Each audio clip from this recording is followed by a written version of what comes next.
Hello, ayan, last step na tayo mga kaibigan. Kapag kompleto na yung mga requirements, pwede ka nang pumunta sa LTO. Magbabayad tayo sa LTO ng mga 380 pesos. Kaya dyan yung insurance, yung stencil. And then, kapag nakuha nyo na, kapag naipasa nyo na sa LTO, siguro mga kaibigan, pwede tayo magantay or baka magantay tayo ng 2 to 4 hours yan. Depende sa haba ng pila at syempre, depende sa dami ng tao. Sa LTO mga kaibigan, kapag magpapatransfer ownership na tayo, ito po ay isang araw lang. So hindi na po kailangan umabot pa ng matagal yan. Kasi nga po, ito ay mas mabilis na po sa kanila. So tingnan nyo mga kaibigan, pinakamatagal talaga CTC, and then yung sumunod ay yung HPG clearance. Okay? So shoutout muna sa ganda ng helmet natin. Okay? Yun mga kaibigan, ang pinakahuling proseso or process na dapat yung gawin sa pagpapa-change of ownership. Kapag nakuha nyo na mga kaibigan, yun yung original. Siyempre, ibibigay po sa inyo original na ORCR na nakapangalan na po sa inyo. Okay? So, kapag meron na kayong ganon, ipapotocopy nyo na. Siyempre, congratulations, meron na kayong bagong motor na nakapangalan sa inyo. Sabihin na natin second hand yan, pero ang maganda doon kasi nakapangalan na sa inyo yung motor na ginawa ninyo. Halimbawa, alin man dito sa motor nito, pinalipat ninyo yan.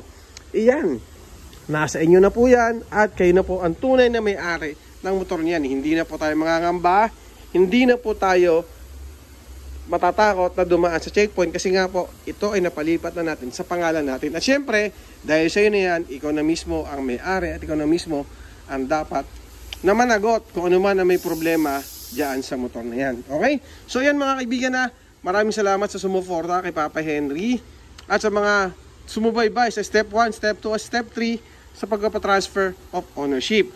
At paalala ko lagi sa inyo, kung ang motor ninyo ay kulang pa sa dokumento, huwag po tayong umasa na maasikaso po yan ni LTO or ni HPG.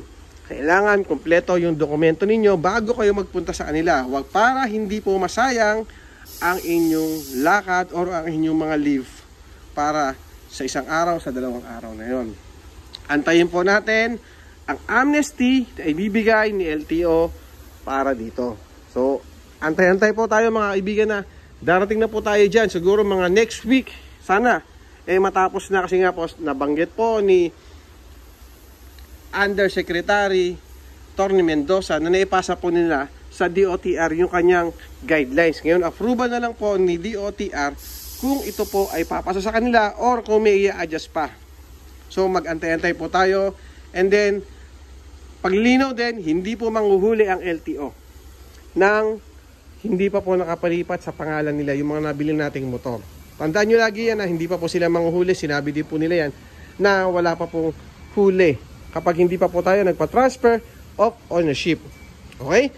So yun lang mga kaibigan na sana nakatulong uli ang video na to. And then, ingat po tayo palagi, lalo ngayon maulan. So yan, kita nyo, dami mga kapoting ngayon. Ingat po tayo palagi and wag po tayo masyadong ma-stress. Okay? Pero alam naman natin na maraming binibigay na violation or maraming nagiging violation ang mga nakamotor. Okay? Yun lang. Maraming salamat. Bye-bye. Thank you.